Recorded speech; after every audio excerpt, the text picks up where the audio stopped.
Welcome to Inside the Program, presented by Academy Sports and Outdoors. I'm Joe Cook. We got Eric Naleen. This is another great edition as we are getting closer and closer to spring football. Lots of great notes to talk about. We're going to have it all covered here, so make sure you like this video and subscribe to the channel.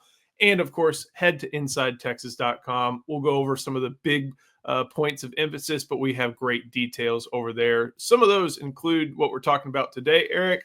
Excitement around the program with Arch Manning, young players, new coaches, some of the hungry young players that are making the most of off-season workouts, Parker Livingstone and Aaron Butler with a nice head start against some of the other younger wide receivers. Yep. And then we'll talk about what players are doing right now and the schedule going forward. But at this point, Eric, back-to-back Final Fours, college football playoff runs, a lot of new in the program. Has everybody ready to put helmets and shoulder pads on?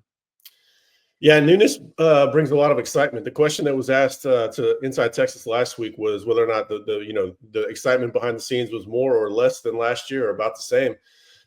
Honestly, it's a little bit more. That doesn't mean that they think the team is going to be better or anything like that, although they do believe there's the chance that the team will be better. There's just a whole lot of newness. You've got a brand new quarterback that everybody in college football is excited about, not just the people behind the scenes. The people behind the scenes are more excited than anybody else, so I can guarantee you that. So you've got Arch Manning, who's pretty much the complete quarterback, just needs some more experience, and he'll be, he's gonna let it rip in college football. He's gonna be every bit as good as what everybody says. But on top of that, you have a lot of competition. There's not, there's a lot of hungry young players. You had so many players go to the NFL, not just last year, but the year before that. There's just a lot of flux across the board. Offensive line, defensive backfield. There's competition everywhere. Competition breeds hunger, brings energy. The weight room, everybody's getting after it. Everybody's getting after it, and the team runs. There's just a lot. There's just more energy than there was last year, and it's kind of hard to believe, but everybody's jockeying for their positions. And then more newness is new coaches. Everybody was sad to see Tashard Choice, Blake Gideon, Terry Joseph depart, but they're excited to get to know these new coaches. The new coaches bring a different sort of personality. Obviously, Dwayne Aquino brings a different sort of enthusiasm to the program, even though he's 68 years old. So overall, on balance, I would say there's more excitement right now, but they've got to come together. They've got to play better. There's a lot of improvements to make. I'm not ready to say that they're going to win the national championship yet, although I did say that they're probably the favorite to do so. There's still a lot of work to do, but I can see why they're excited. I'm excited. I'm smiling right now. I get told all the time I don't smile enough. One of the things that is, even with all the new, there's a standard at the top with Steve Sarkisian setting culture, setting standards and things like that. And even with all the changes, new faces, new coaches, they still have the same goal, same standard for what they want to do in the upcoming season as well. Yeah, absolutely. There's still plenty of leadership carryover. He's done a really good job of making sure that, I call it this program muscle memory. This leadership just kind of takes control subconsciously. That one group departs, the next group takes control. Michael Taft leading the charge, but you lose David Benda, Anthony Hill just fills that role. Barron Sorrell departs, Ethan Burke's taking on a bigger mantle. It's just, like I said, it's on repeat at this point. He's done a really good job. And then at the same time, you've got all these young guys champing at the bit. They'll be on the field with coaches and pads and footballs, the whole nine soon enough. But right now, a lot of what they're doing is in the weight room and obviously team run as well. Real quick, what is team run? We mention it a lot on Inside Texas, but what does it entail for members of the program? Team is a circuit of agility drills, shuttles, gassers, cut 45s where they're backpedaling at an angle. It's extremely fast paced. The guys are burning 1 million calories. They're just getting after it, getting their heart rate up, getting their capacity up. It's extremely tiring. I don't care how good a shape you are. This is probably the toughest part of off season for the guys. It's the biggest wake up call for the high school kids that are coming in just because of how fast paced it is. It's nonstop. Team run. Everybody that's worked out dreads leg day, but you're happy when it's over. It's 10 times that. They're extremely happy when team run is over. So they're doing stuff like that, and they're also making a lot of progress in the weight room. And I think just before we started recording this video on Friday morning, Texas posted a picture on social media, and one of the guys that we were just about to talk about was featured. I'm pretty sure he's doing 405 on a front squat, and that was Nick Brooks, who's done a lot over the course of his short time at Texas to maybe become the tackle Kyle Flood thinks he can be. Yeah, Nick Brooks was mentioned. We asked the question, we always ask, which young guys are impressing, because a lot of time it's going to foreshadow success on the 40 acres.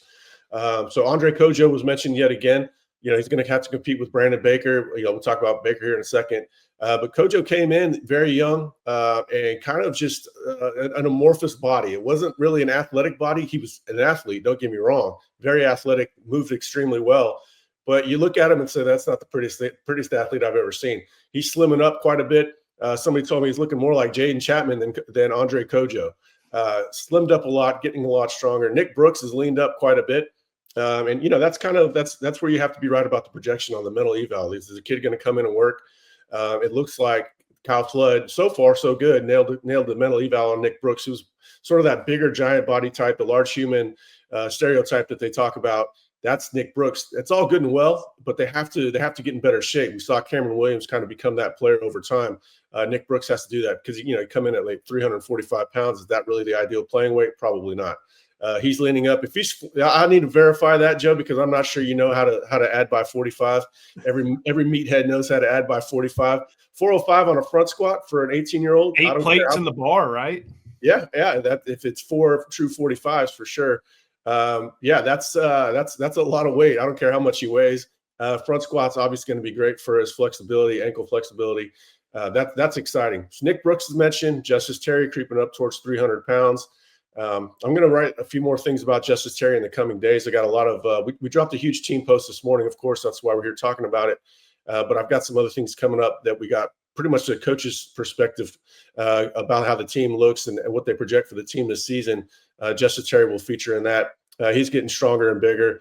Josiah Sharma came in massive, not in a bad way, just tons of mass. And he's already leaning up a little bit and tightening up a little bit. You can tell he's becoming more of a college football player rather than a high school player, although Folsom, California, you've sent them a pretty ready-made player.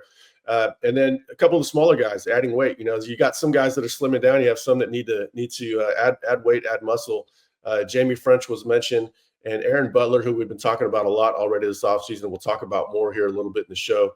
It was mentioned as adding weight. And those guys, you got to be physical at the line of scrimmage. You want to be able to break tackles.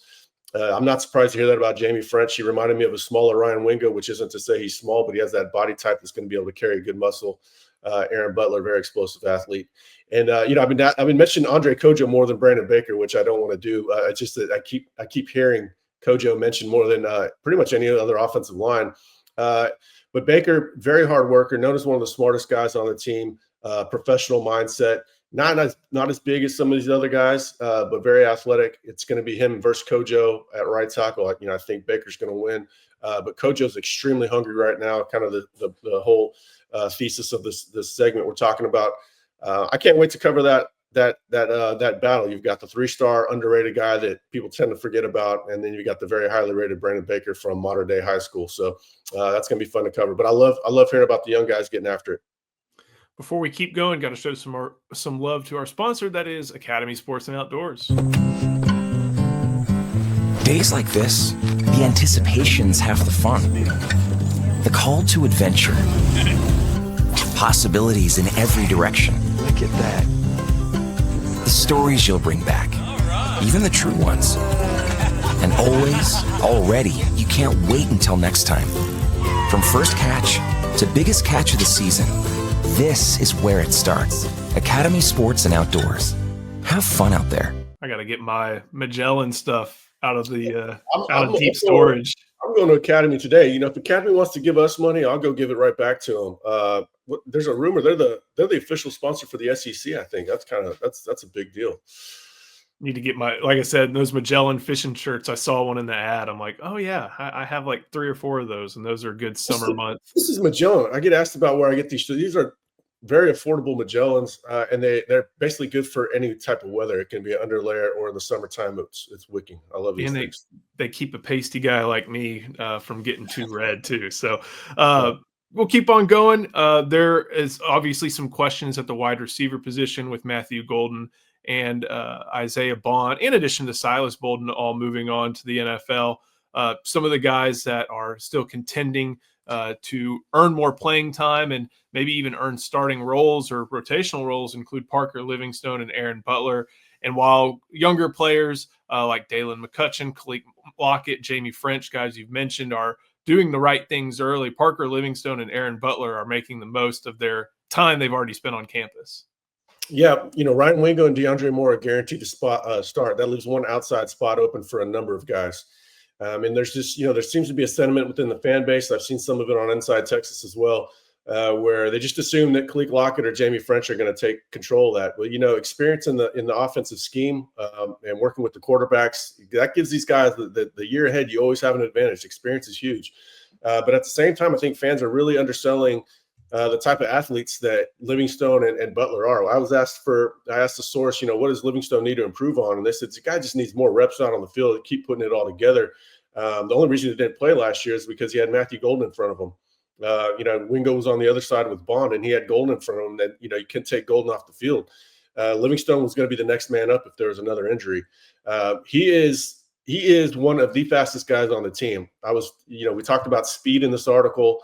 There's a lot of team speed. There's a lot of it's fungible. 1 week, one guy might be faster than one, and then the next week the other guy's faster than him. It kind of rotates, and they measure speed by position. They measure it in miles per hour. But the constants, there's 4 guys that are in a whole different bracket. Ryan Niblett, Parker Livingstone, Aaron Butler, and then Xavier Filsaime was mentioned. So those 4 are the 4 fastest guys on the team. Parker Livingstone isn't just fast for a white guy. He's fast. Probably second fastest guy on the team outside of Niblett. And now that's in long speed. If you're talking about quicker area, DeAndre Moore might get him. Aaron Butler might get him in a 40. But as far as all-out miles per hour, Parker Livingstone can get it.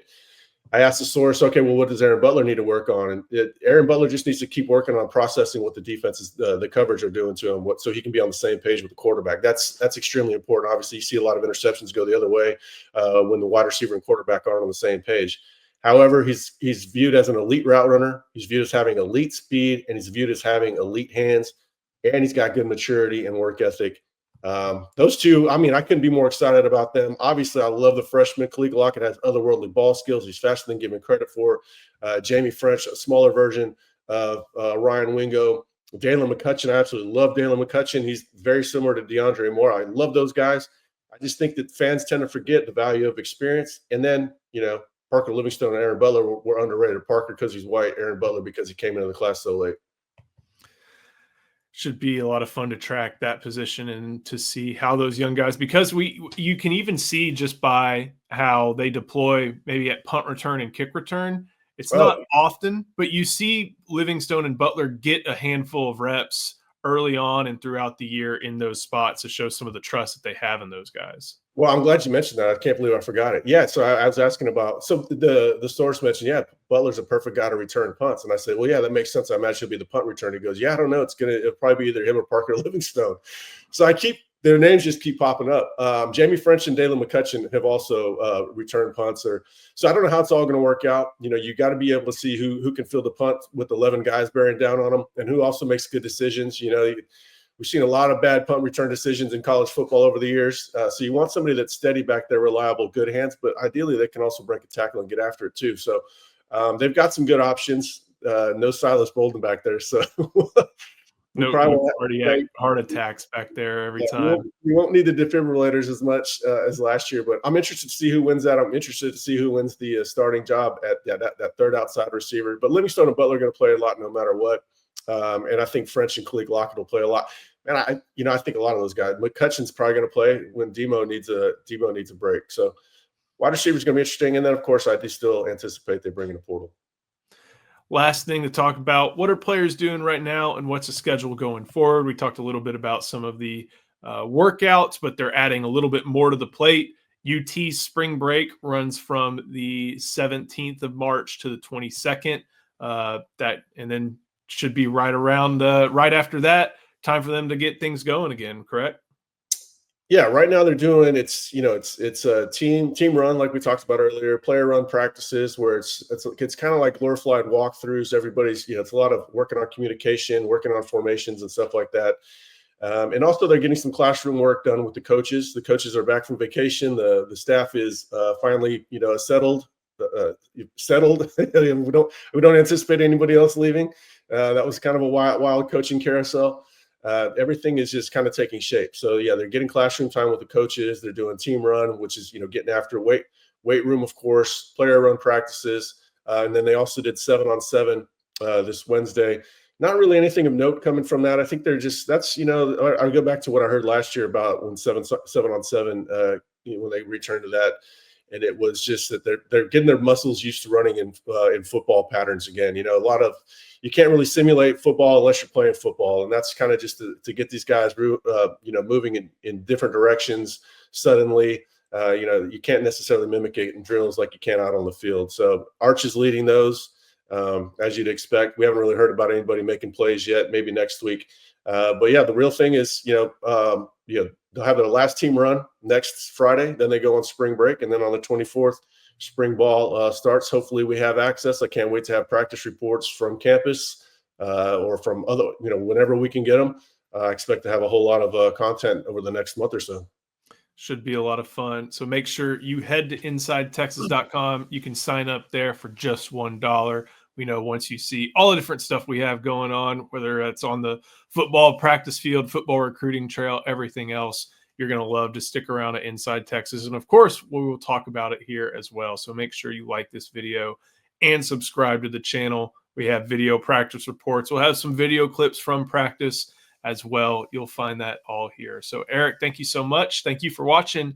We'll see you next time on Inside the Program, presented by Academy Sports and Outdoors.